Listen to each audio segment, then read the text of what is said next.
perkenalkan diri.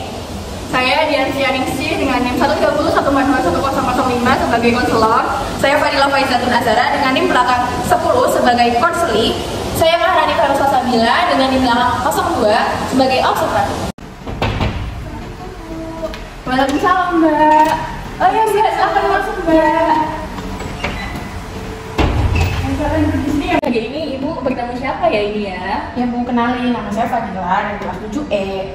Mbak Fadila, hari ini bertemu Ibu ada maksud apa atau apa? Ingin menceritakan sesuatu atau ada perihal yang ingin disampaikan kepada Ibu? Ya Bu, pengen ini sih curhat cerita masalah yang aku alamin saat ini. Jadi pengen curhat ke Ibu.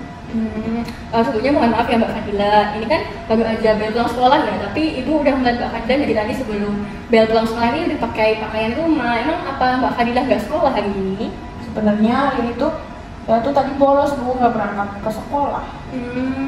Memangnya hal apa yang membuat Mbak Fadila bolos hari ini?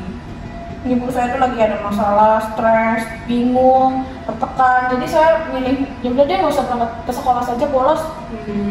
Oh, Ibu boleh tahu masalah apa nih yang sedang Mbak Fadila alami sampai membuat Mbak Fadila itu stres, tertekan, sedih gitu?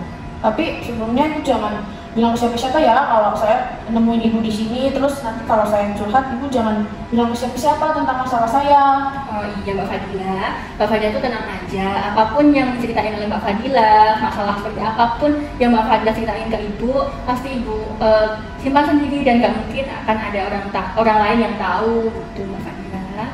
Ya baik Bu. Baik, Mbak Fadila kan udah tahu ya, pasti Ibu akan menjaga kerahasiaan dari sesi konseling ini. Nah, coba ceritain sama Ibu, apa nih masalah yang sedang dialami Mbak Fadila saat ini? Jadi gini ya Bu, waktu saya umur 3 tahun, saya itu udah ditinggalin ibu saya meninggal karena ibu saya sakit. Nah, sampai umur saya SMP saat ini, ayah saya itu kan sendiri waktu itu. Nah, kemarin nih H-3 ngabarin ke saya, bilang kita restu gitu-gitu, katanya mau nikah lagi Bu. Saya kan bingung ya Bu, gimana sih orang saya tuh sayang banget sama ibu saya, tapi ayah saya ngabarin mau nikah lagi. Saya tuh takut Bu kalau saya tuh dapat nanti ibu tiri yang jahat, gak sayang sama saya gitu Bu. Jadi saya tuh bingung. Baik, Ibu dapat merasakan ya apa yang Mbak Fadila rasain saat itu, mungkin bingung dan juga sedih dan juga pasti kaget ya tiba-tiba bapaknya bilang mau nikah lagi. Nah, kalau Ibu boleh tahu nih, Mbak Fadila pernah nggak ketemu sama calon ibu Mbak Fadila ini? Pernah sih Bu, waktu itu ketemu, tapi kan saya kira itu teman bapak saya saja, bukan calonnya. Menurut Mbak Fadila nih, sikap calon mamanya Mbak Fadila ke Mbak Fadila atau ke papanya Mbak Fadila gimana? Ya nggak tahu sih Bu, tapi menurutku ya ini masih baik sih, baik. Saya sering dibeliin jajan, terus dibeliin baju gitu-gitu. Tapi saya tuh takut ya Bu, kayak nanti yang kayak di film-film gitu loh Bu, awalnya manis, nanti kalau udah nikah jadi jahat. Saya tuh takut banget sama itu gitu loh Bu. Jadi aku bingung, saya tuh mau gimana. Tapi Mbak Fadila suka nggak sama calon mamanya? Nggak tahu sih Bu, bingung. Tapi kalau dari sikapnya ke saya baik ya, saya dikit suka sih Bu. Cuma saya takut aja nanti kalau akhirnya udah nikah jahat ke saya loh Bu. Saya tuh kan kangen sosok ibu, tapi nanti dapat ibu yang salah gitu loh Bu. Baik, jadi di sini Ibu bisa tahu ya Mbak Fadila tuh kangen sama sosok ibu, tapi Mbak Fadila juga takut kalau nanti calon mamanya Mbak Fadila jadi ibu yang tidak baik buat Mbak Fadila gitu ya. Iya Bu, gitu. Jadi bingung mau gimana ya Bu. Nah, dari ceritanya Mbak Fadila nih, Ibu tuh keinget sama satu cerita yang pernah Ibu baca di buku di perpustakaan. Mbak Fadila mau denger gak ceritanya kayak gimana? Mau Bu, cerita apa ya? Jadi gini Mbak Fadila, ada nih keluarga serigala, ada ayah serigala, ibu serigala. Nah, ibu serigala itu mengandung, dia punya anak, lalu melahirkan kan, tapi sayangnya nih setelah melahirkan ibu serigala ini sakit-sakitan. Dia juga harus merawat suaminya, merawat anaknya, dan juga kan anaknya masih kecil ya, belum bisa membantu ibunya, menyembuhkan ibunya seperti itu ya. Dan ayah serigala itu kan juga harus mencari makanan kan, gak mungkin kalau cuma diam aja. Terus Lama-kelamaan mungkin ibu serigala ini merasa sudah tidak kuat dengan sakitnya dan akhirnya meninggalkan si anak serigala dengan ayahnya. Akhirnya meninggal dunia. Nah saat itu ayah serigala ini hanya sendirian merawat anaknya, dia mencari makanan. Nah saat mencari makanan, si anak ini itu dititip-titipkan kepada individu serigala lainnya agar selalu rasa aman seperti itu. Nah di kemudian hari, berbulan-bulan, si ayah serigala ini merasa sudah mungkin di hutan tersebut sudah pasokan makanannya sudah habis ya, daging-daging mungkin sudah tidak ada seperti itu. Nah ayah serigala ini memutuskan untuk berkelana ke hutan lainnya seperti itu. Nah si anak serigala ini dititipkan ke indukan serigala yang dia percaya bisa merawatnya seperti itu.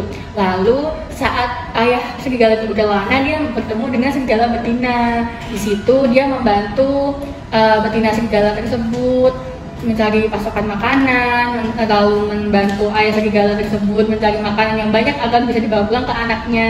Suatu hari pun serigala betina ini tahu kalau serigala jantan itu punya anak, jadi dia tuh ingin memberikan kasih sayang nih buat anak serigala tersebut.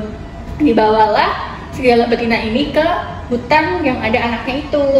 Awalnya pasti anaknya merasa takut ya, kan dia bertemu orang asing, bertemu serigala lainnya yang nggak pernah ketemu sama sekali dengan serigala itu kan. Nah di situ ayah serigala itu meyakinkan sama anaknya serigala betina itu baik, dan juga serigala betina itu menunjukkan kasih sayangnya ke anak serigala tersebut gitu ya Mbak Fadila, ya tahu nggak? Paham? Nggak paham Ibu. Jadi perjuangan seorang ayah yang mencari makanan atau itu buat anaknya, kemudian ketemu seorang ini serigala betina untuk menjadi ibu untuk merawat ini anak dari anak serigala tersebut. Nah jadi Mbak, akhirnya keluarga serigala itu bisa hidup berdampingan nih, saling membantu, saling memahami keadaan satu sama lain, di mana ayahnya membutuhkan pendamping untuk mendampingi hidupnya, dan juga anak tadi ketika merasakan sayang ibunya, melihat dia punya ibu, punya ayah, walaupun mungkin tidak sejarah ya, tapi kasih sayang itu bisa didapatkan dan cuma dari keluarga yang sejarah. Kan bapaknya mungkin punya kan banyak teman yang tidak memiliki kasih sayang dari keluarga sejarah, tapi mereka saling menyayangi seperti itu. Dan Mbak Fadila setelah mendengar cerita ibu tadi, bisa nggak menarik kesimpulan nih dari cerita yang ibu sampaikan tadi? Oh, jadi dari cerita yang ibu ceritain tadi itu, kita tuh tidak boleh menilai orang itu dari awalnya aja ya. Kita mungkin saja orang itu nanti kalau kita sudah saling mengenal lagi, ternyata dia punya niatan baik kepada kita, itu ya Bu. Iya, seperti itu Mbak Fadila. Jadi mungkin saja nih bapaknya Mbak Fadila itu juga butuh pendamping kan, mendampingi Mbak Fadila juga agar bisa menyayangi Mbak Fadila, bisa memberikan kasih sayang seperti ibu Mbak Fadila. Apalagi Mbak Fadila masih usia SMP ya, pasti Mbak Fadila juga melihat teman-teman Mbak Fadila nih, maksudnya kita masih pengen kan Mbak Fadila ya? Iya Bu, saya tuh pengen banget rasanya punya ibu yang sayang sama saya, sama perhatian juga. Oh, jadi berarti saya itu tidak boleh menilai buruk kepada teman bapak saya ya Bu. Kalau nanti, ya mungkin saja kalau nanti udah jadi ibu saya nggak seperti yang di film-film gitu ya Bu, nggak seperti ibu tiri yang jahat, tapi ternyata mungkin dia seorang wanita yang baik, penyayang, terus kasih perhatian penuh kepada saya seperti awal saya kenal dia kepada saya ya Bu.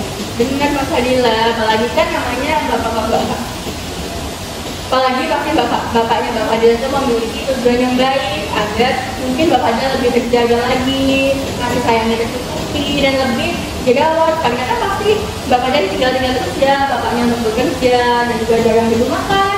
Nah Mbak Fadila nanti setelah punya ibu baru akan merasakan nih kasih sayang baru, teman-teman baru lagi, dan keluarganya ibu memiliki keluarga baru lagi kan, seperti itu Mbak Fadila. Oh, berarti saya harus setuju ya Bu, bapak saya menikah lagi. Ya, untuk tidak setuju pasti kembali lagi ke Mbak Fadila, tapi Mbak Fadila harus bisa memikirkan apa yang akan terjadi nanti ke depannya. Apakah selamanya Mbak Fadila akan terus bersedih, dia akan melakukan hidup, dan juga pasti Mbak Fadila itu kan support orang tua, harus sayang dari orang tua, apalagi support ibu yang dari kecil Mbak Fadila itu sangat jarang sekali mendapatkan kasih sayang dari ibu kan. Ya sudah deh Bu, saya mungkin saya udah deh, mau bolehin saja bapak saya menikah lagi. Semoga saja nanti ibu baru saya seperti apa yang saya inginkan dan seperti awal saya kenal dia, semoga saja baik kepada saya, nggak seperti apa yang saya pikirkan, seperti ibu-ibu tiri jahat yang di film-film. Nah seperti itu kan tidak semua ibu tiri itu jahat ya Mbak ya, kan banyak sekali nih yang memiliki ibu sambung tapi dapat memberikan sayang sebaik-baiknya yang tulus, nanti kan membuat Mbak Fadila lebih merasa percaya diri lagi seperti itu Mbak Fadila. Jadi jangan berburu-buru, dijalani dahulu seperti apa. Memang tidak mudah buat Mbak Fadila pastinya, tapi pasti ini demi kebaikannya Mbak Fadila. Baik Ibu, nanti saya coba bicarakan sama bapak saya. Ya sudah ya Bu, terima kasih atas hari ini, cerita-cerita hari ini ya Bu. Terima kasih banyak atas saran-sarannya. Saya mau pamit dulu ya Bu. Assalamualaikum. Waalaikumsalam. Hati-hati ya Mbak Fadila ya pulangnya ya. Dari hasil konseling tadi, konselor sudah menerapkan teknik-teknik keterampilan dasar konseling dengan baik dan sesuai.